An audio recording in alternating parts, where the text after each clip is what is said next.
Welcome to the Dating Kinky Podcast, a cast about love, sex, romance, and kink. Lies. I can't begin to say in one podcast everything I have to say about lies.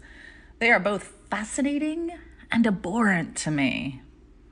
In February 2018, I wrote about how I feel that lies, even teeny tiny little white lies, remove consent and add complications to relationships, and why I don't use them myself. I had a lot of disagreement. In fact, I usually get a lot of pushback when it comes to lies. People feel very protective of their justifications. And that's okay. People can lie however much they want.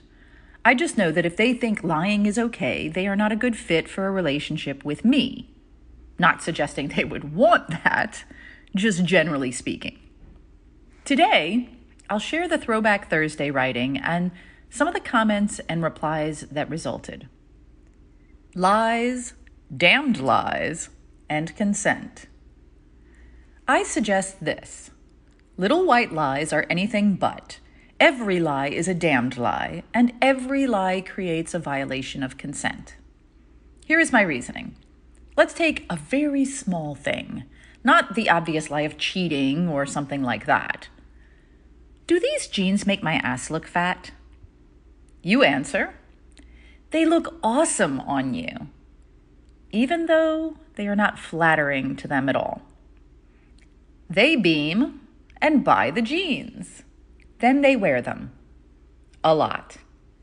And you don't find them flattering. In fact, if you're going to be honest with yourself, they're a bit of a turnoff, but you don't want to hurt their feelings. So, here's how I see this lie affecting you and your relationship. Every time they wear those jeans, you are consciously or otherwise reminded of that fib. You are not as attracted to them in those jeans versus other garments, and your actions adjust accordingly, pushing your affections further apart, at least for that time period. If they subsequently found out that you hated the jeans after they thought you loved them for so long, they would be embarrassed and devastated, possibly even feel betrayed.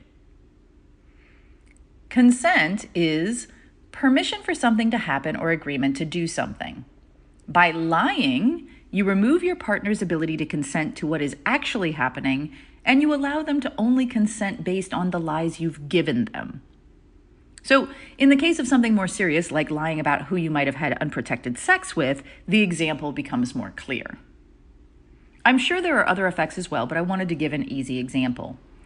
Every lie changes the path of your relationship inalterably. Even an apology or a fix only puts you back on course. It doesn't erase the error. Every lie, all of them, no matter how small you think they are. This is my hypothesis. What are your thoughts? Do you have any situations in which you believe a lie within a relationship causes good? Here are some of the responses and conversations from February 2018.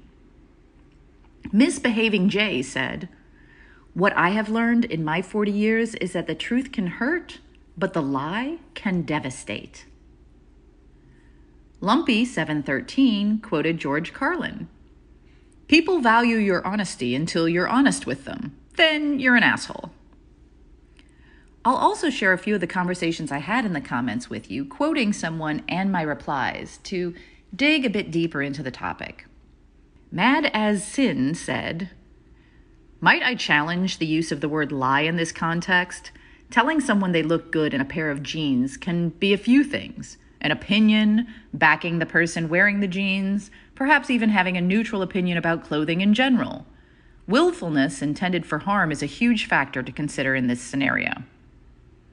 My response: "Okay, so to lie is to speak falsely or utter untruth knowingly as with intent to deceive. Let's look at your examples. If someone asks you how they look in jeans, you form an opinion.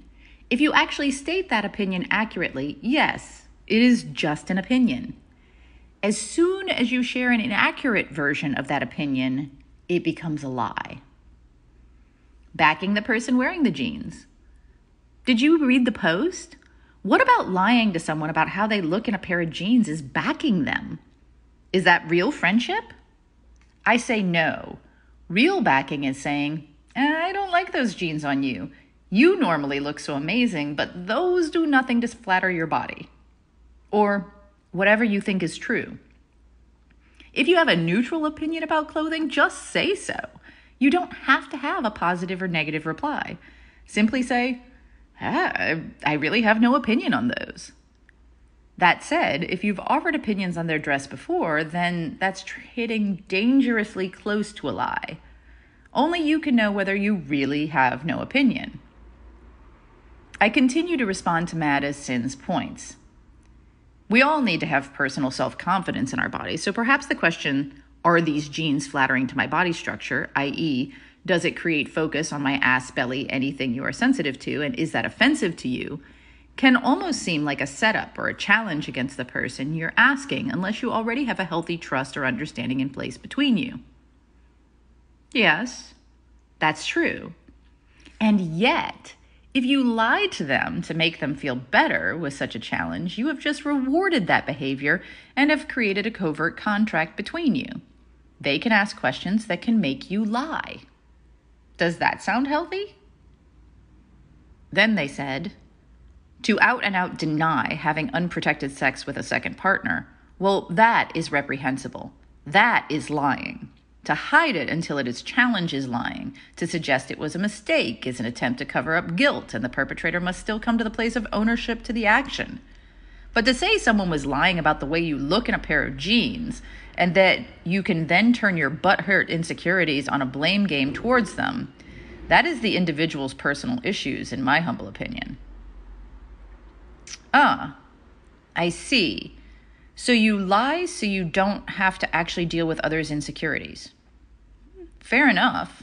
That's your choice. Personally, that is as far away from backing the person, though, as I think you can get. In fact, it's potentially making them less by simultaneously treating them as a child who cannot handle the truth from you and as someone not worth really putting the effort into engaging on an authentic level with, in my humble opinion.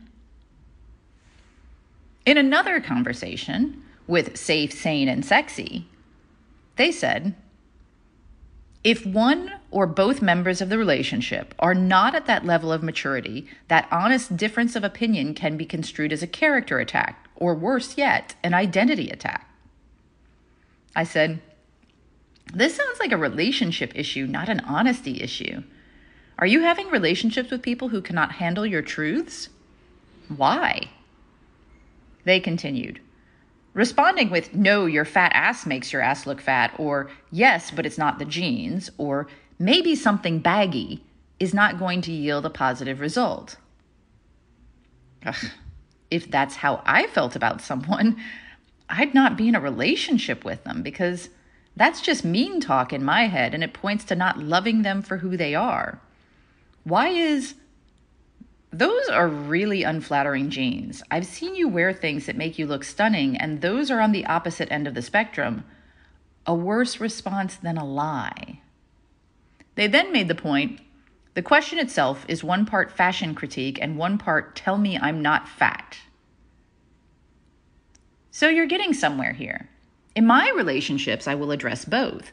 From the perspective of a woman with hips, generous hips even, I do want to know whether something is flattering to my partners, or from behind when I don't have a 360 mirror handy. I hope they will tell me. If they think I'm gaining too much weight, I want them to tell me. That said, I choose my partners based on what I love in a person, and I love them for who they are. I hold them to the same standards. If they don't like my fat ass or my curves or my slenderness when I'm smaller, they need to find themselves a partner who will satisfy their visual physical needs. They added, there is nothing wrong with honest compliments for desirable traits, but when questions like this are posed, the partner is often left with a feel-good lie or a feel-bad truth. So, what I'm hearing is that you're assuming that you don't find your partner attractive. I find that sad. And finally, they said, Say what you want for honesty, but no relationship lasts long when feel-bad truths are regularly exchanged, whether they are honest or not. Then you're the asshole. I've not found that to be true, and I'm guessing the amazing people around me have not either, or they could remove themselves from my presence. In fact, one reason I think the people who love me do is because I can be counted on to tell the truth and not lie to make things easier or to save myself effort. Just another view. The famous droid of FetLife, who I won't name since I ended up blocking them a while back, and I had an interesting conversation I'll share. They said, "It is also a very large act of self-hubris to assume that in any given situation one actually knows the truth." But saying something that is untrue is only a lie if you know it to be untrue. Their example was, if a kink partner struggles to achieve orgasm during an act of willful kinky sex and is actually unsure if she has had one, what should she tell her partner? Exactly that. And then they went on. Is expressing a yes or a no a lie and therefore a consent violation when the answer is actually unknown? I would say so. Do you want to believe that you've been pleasing your partner for years only to find out that she doesn't really know if you've been pleasing her, but she didn't want to hurt your feelings? To me, that removes your personal agency to accept her for exactly who she is and love that person, to search for other ways to please her that might make her know for sure, to help her get help if she wants to, or to leave if you choose, so you can both find more fulfilling partners. So yeah, I would say that that certainly violates consent. You may disagree. That's why I love these conversations. So all in all, that's my theory on how even a teeny tiny little white lie can actually violate consent and add a whole shit ton of complications to a relationship that are probably never really considered. Thank you for joining me today. If you love this episode, please share it with others who would enjoy it. And please do join me on our new apps available in the Google Play and Apple App Stores. Dating Kinky, it's built by Kinksters for Kinksters, poly, queer, trans folk, and anyone not quite vanilla, and it's free. Find me on FetLife as Nookie Notes, and on Twitter, Pinterest, YouTube, Facebook, and Medium as Dating Kinky. We are on Instagram as Dating Kinky Official, all one word. Also, find me on the new Moan app in beta for iPhone. I'm Miss Nookie there. TheMonapp.com. Have a kinky day, and I'll catch you next episode.